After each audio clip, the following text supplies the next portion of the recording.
The Star Child's story begins in Mexico, about 100 miles southwest of Chihuahua, near the Copper Canyon area, not in it, but near it. It's a high desert area, like northern Arizona around the Grand Canyon or something like that. In about 1930, a family of Mexican heritage was returning to their home village for the first time in a number of years. They had several children, I think the oldest of whom was a girl about 13, 14, 15. In later life, she couldn't remember exactly how old she was, but she was in her teens. And when they arrived in this small village, the children were told, they were all told, that in the area they couldn't go in the caves or the mine tunnels, the old abandoned mine tunnels, because it was unsafe and it was just taboo and don't do it. So the girl decided that she wanted to explore and see what that was all about. So a few days later, she took a basket under the excuse of going out to look for some fruits or berries, and she was just going to go exploring, and she did, and she went a considerable distance away from the village and found a mine tunnel up an arroyo. She saw a mine tunnel and she went up and she climbed up into it. And when she walked into that mine tunnel, some distance in, maybe 50 feet, where she could still see what she could see, she found a human skeleton lying on its back, looking up, on the dirt, just an exposed human skeleton. And she got a little closer and she saw that beside it was a mounded up pile of dirt from the floor that looked like a grave. And a little closer still, she noticed that coming out of that grave was what she called a misshapen hand. That was the word she chose, a misshapen hand. We don't really know what that meant. But that hand, she said, was wrapped around the upper arm bone of the human lying on the dirt. So that's a very dramatic scene, which meant, although she didn't understand it at the time, but it meant that the individual that was in the grave had died, and the individual lying on the dirt had buried it and left its hand sticking out. And to signify the closeness of their relationship, she wrapped it around her own arm, and then she laid there and died. She committed suicide in some way. We don't really know how, but there's no other way to account for that scene as the girl described it than what I've just said. So either romantic or dramatic or both, we don't really know. What the girl couldn't know, what we later found out, was that they had been lying there for 900 years. That was a 900-year-old burial. So it was quite special that she had managed to find it. Her first reaction was that it was the grave looked like it had not been compacted. The dirt looked fairly loose, and she assumed that if she just scraped the dirt away, she would find the other skeleton. And so she did that. She decided to dig it up, and she did. And she said that she found that the skeleton in the grave had a misshapen body. She said the word was the whole skeleton was misshapen, like the hand. What that means, again, we don't really know. That was her word. And she said it was noticeably smaller than the other one. Now, based on the size of the head of the skull that she ultimately recovered, we know that the one lying on the ground was about 5 feet tall. Not uncommon for Mexicans to this day. So we assume that the one in the grave, since it was noticeably smaller, was in the range of 4 feet. These are just assumptions that we make. So she decided that because all the bones were there and she had a basket, she was going to recover the skeletons and take them, try to sneak them back into the States, maybe donate them to her school as exhibits. She assumed the misshapen one was just a deformity of some kind. She was just a kid. She wouldn't know any better. There was certainly no, UFOs or aliens in 1930, so it wouldn't have entered her mind to think anything but deformity. So she didn't have a plan for doing that, for sneaking them back in. So her first thought was, I have to hide these somewhere nearer to the village so that I can figure out a way to do this and then come back and get the bones and do it.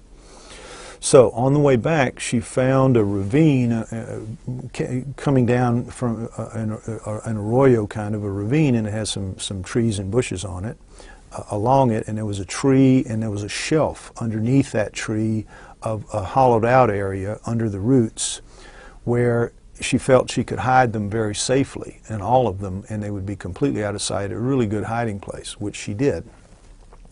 And she was then going to come back once she figured out what to do with them. Well, that very night came a torrential rainstorm that lasted all that night, all the next day, all the next night, and then stopped. And so when she was able to go out to look to see if the bones were okay, what she found was that in the heavy rains, the arroyo had filled up. The flow of water that had undercut the roots to begin with had washed away all of the bones, gone, clean. And so she was, of course, upset, and she walked downstream and she found some bushes at the side, and they had snagged both skulls and the upper piece of maxilla of the misshapen skull, and she was able to recover that, the two skulls and the piece of maxilla, the detached piece of maxilla, and that was it. Both skulls had now suffered some damage in their tumble down the stream in the torrent that came down with the rocks and limbs and whatever else was in there. The human had lost one of its zygomatic arches, broken that off, and that's a pretty heavy bone, so it was a pretty good lick, whatever knocked it off.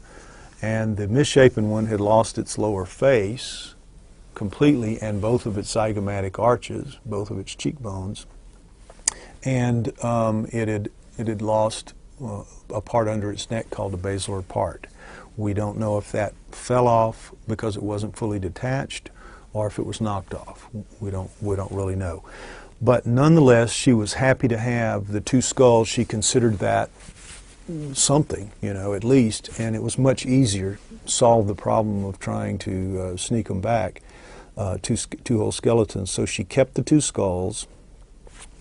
Later in life, a few years later, she had them shellacked as a preservative, which was a common preservative in the 30s, which was a good thing because it really did protect the skulls from having the oils of hands seep into the bones.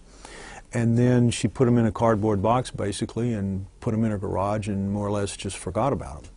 But she kept them for the course of her life, and in the early 90s, she found out that she had a terminal illness and was going to die. So when that happened, she wanted to find a home for them with somebody somewhere. And she had some friends, and she asked them if they would take her, what she considered souvenirs at that time. Would she keep her souvenirs, her skulls that she had? And they said, yeah, sure. What are you going to say to a dying woman? Yeah, sure, we'll do that, no problem. Well, then she died, and they kept them, that couple kept them for 5 years in their garage as well, in the same box. So after, they were never quite that easy with them, and they met a couple named Ray and Melanie Young from El Paso. All these people from El Paso, Texas, in the States. And Ray and Melanie, it turned out, were an interesting choice because Melanie had, for 15 years, had been a neonatal nurse, and she had dealt with a lot of human deformity in those years, as anybody would. So human deformity, as she understood it, was not displayed by the unusual skull. And when she felt it, she could feel immediately that it was way too light. She could look at it and see that its parts were very, very different from a normal human skull, even a deformed human skull. And the symmetry, it was much too symmetrical, very, very different, but much too symmetrical to be any kind of a deformity that she was aware of. But on top of that, she and Ray both were members of El Paso MUFON, which is the Mutual UFO Network. And being members of that, they knew a lot about aliens and what aliens were supposed to look like. So she said to Ray, you know, this looks like it could easily be the head of a gray skull because it has all the hallmarks of a gray, including, as you see, a crease in the top of the head that humans don't have. Humans just are rounded in that area. And grays are said to have a heart-shaped face with a little bit of a groove here, a roundness here on each side, which you have with these expanded parietals, and then a very, very reduced lower face. And in fact, this has all the hallmarks of a very reduced lower face.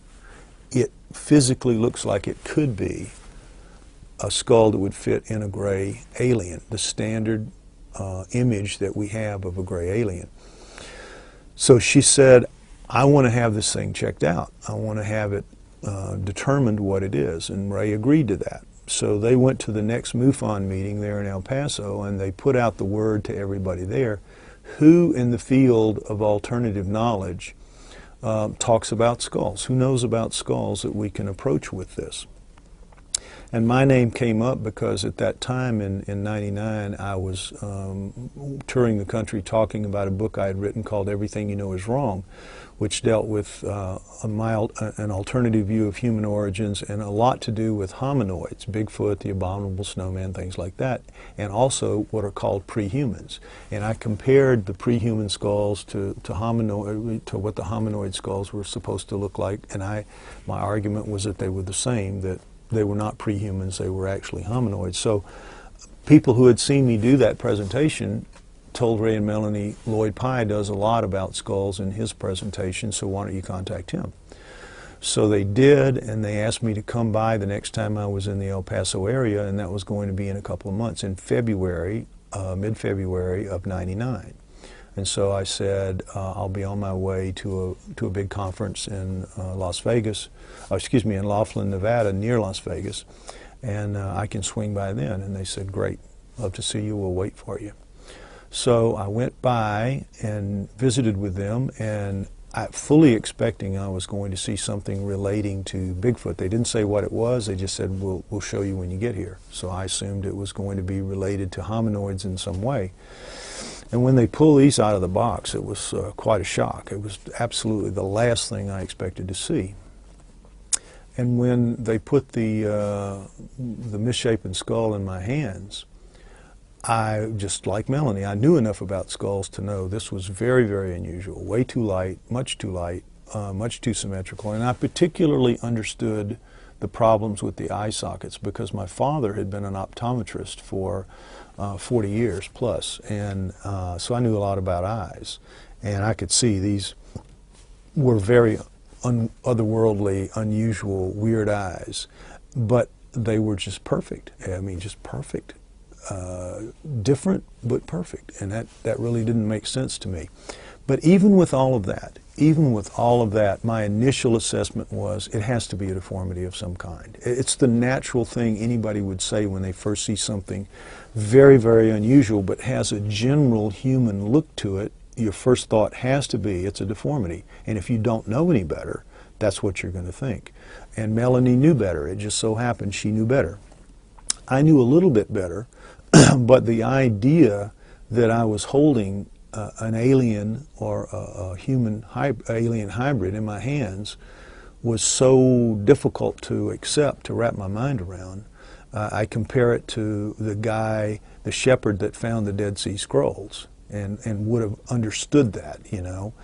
It was on a par of unlikelihood with that, and I just didn't accept it. So I told them, I think it's probably going to be deformity of some kind or a combination of deformities, but I agree with you that it's very, very unusual, and I'm willing to undertake trying to find out what it is.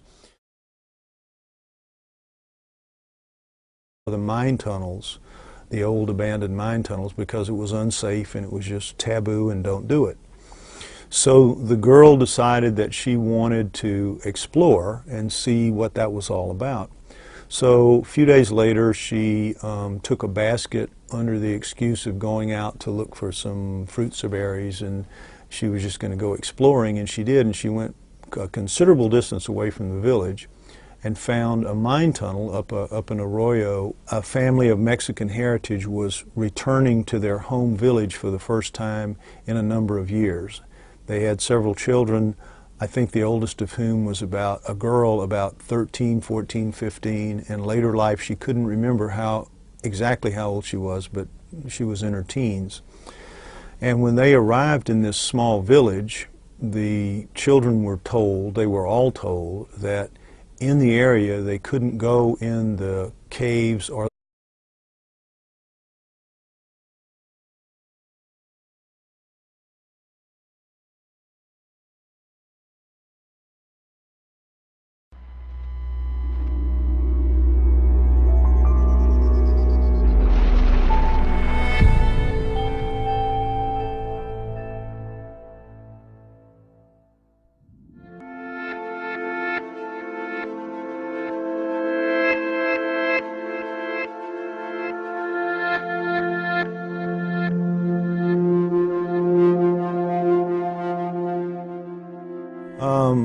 the Star Child's story begins in Mexico, about 100 miles southwest of Chihuahua, near the Copper Canyon area, not in it, but near it. It's a high desert area, like northern Arizona around the Grand Canyon or something like that. In about 1930, she saw a mine tunnel and she went up and she climbed up into it. And when she walked into that mine tunnel, some distance in, maybe 50 feet, where she could still see what she could see, she found a human skeleton lying on its back, looking up, on the dirt, just an exposed human skeleton. And she got a little closer and she saw that beside it was a mounded up pile of dirt from the floor that looked like a grave.